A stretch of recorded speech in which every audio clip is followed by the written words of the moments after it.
Hello guys, in this video I'm going to talk about why is OOP no longer as popular and widely used among great programmers as it promised to be.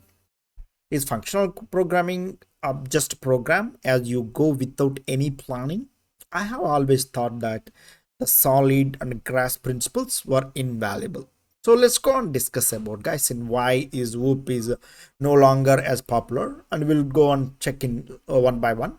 Object-oriented programming is still widely used and remains a fundamental programming paradigm in a software development. Yes, guys, and we have the Java, .NET, or Python, Go, or PHP, or anywhere else you are going to use an object-oriented programming and software development programming. So, however, there are several factors that have contributed rise the popularity other paradigms such as functional programming. Yes, nowadays is most of the people using functional programming and the evolution of software engineering practices. So let's go and discuss in one by one, guys, in why the number one is the paradigm diversity. What does it mean of paradigm diversity? While object oriented programming is powerful, widely applicable, it's not always the best choice for every problem domain of our situation, guys.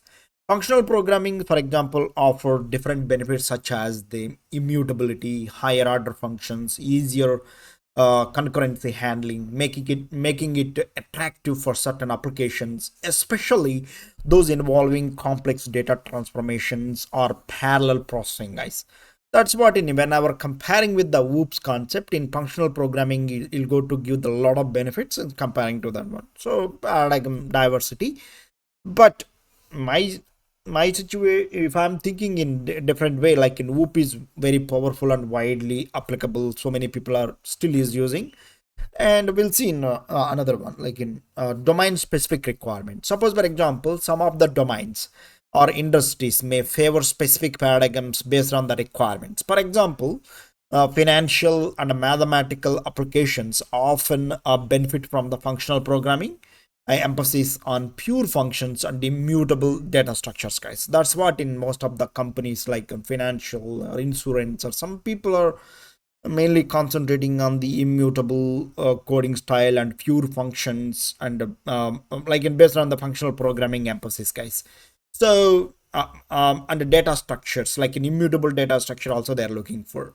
Let's go and have a look at another one, guys. Concurrency and the parallelism. So what does it mean of that? Like yeah, if you with the increasing importance of concurrency parallelism in modern software systems, functional programming is focused on immutability and statelessness. So functional programming is nothing but a stateless, right? Is compared to class component, it should be the stateful. And if you're coming to functional programming, functional is the fully is the statelessness, guys, and can make it easier. And reason is the manage the concurrent operations, guys. Okay, that's what in whoops concept is slowly is so many people are not using, and that much is everybody is looking at the functional programming. That's my thinking, guys, and we'll see. And next is the microservices and distributed systems, guys. What does it mean in the context of the microservices architecture and distributed systems? Functional programming principles can lead the more scalable and resilient software components. Yeah, microservices, if you're distributed systems, guys, like in if you microservices means how like in we are going to have an own infrastructure, and also there is a dedicated team and the dedicated people are working, not a monolithic, and mainly they are going to use functional programming principles can lead in more scalable and resilient software components, guys. That's what in they are running behind of the functional components, guys. Let's go and discuss in another one is evolving best practices. Suppose software engineering practices has evolved over time, emphasizing principles such as solid or grasp designing maintainable, modular, and reusable code. These principles are not limited whoop, yes, but can be applied various paradigms, including functional programming, guys. So solid grasp and designing maintainability and modular and reusable code, guys. And so these principles are not limited in the whoops concept, but functional programming, these are all including, guys. So functional programming does not necessarily mean program as you without or planning. Functional programming emphasizes mainly like in a declarative. So let's go and have a look like here, guys. So what I'm talking about, functional programming emphasizes the declarative and immutable approaches which can lead to more predictable and maintainable code, guys, if you're using in functional programming. Planning and design principles such as the solid and grasp are still valuable in functional programming contexts and guiding developers in creating well-structured, modular, and understandable code bases, guys. In summary, while Whoop remains a cornerstone of software development, definitely it is a cornerstone, guys. Is very important. The basics, and initially we are learning about the Whoops, right? And the popularity of functional programming and other paradigms reflects the diversity of approaches available for two developers. The choice of paradigm often depends on the specific requirements, domain characters, and design consideration of the given project. Both Whoop and functional programming can benefit from established design principles, best practices, ensure high quality of software solution, guys. So initially, predominantly, guys, in when we started learning the coding, and all the time we are going for the OOPS concept. And as in, if you are a beginner, I'm suggesting go for learn the OOPS concept and understand about the what is the OOPS concept, how you are encapsulation, abstraction, and inheritance and polymorphism. All this stuff is very important for the software development. Once you're learning and once you know about in that one how to use it in the project, how to use it in, if you're a junior developer, how our senior developers are working on the OOPS concept.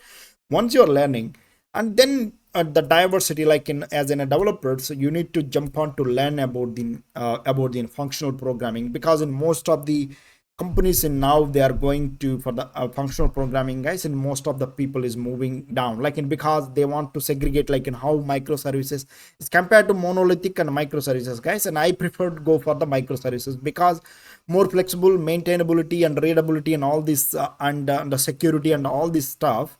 So I will go for the it's easy to do it and break the application in different parts, and you can go for it. The same way, functional programming, you can break it, and maintainability and readability and all this stuff in functional programming is going to provide.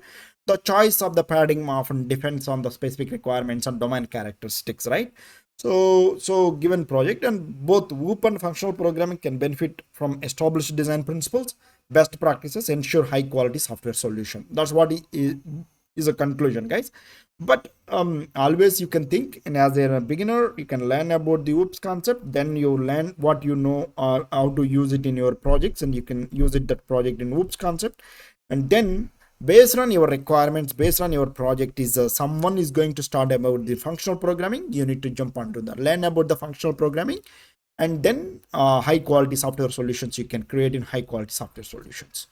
Yeah, that's all, guys, in this video. I hope the difference between the OOPS and functional programming, how it is established in both of them. So that's what I'm trying to explain here, guys. And please subscribe my channel if you like this content. I would like to make in more videos about in different content, guys, for useful for the software and useful for you guys in as in a developer, or if you're a beginner, or if you are a senior developer also, it's so useful, this one. So yeah, that's all, guys, in this video. Yeah, bye now.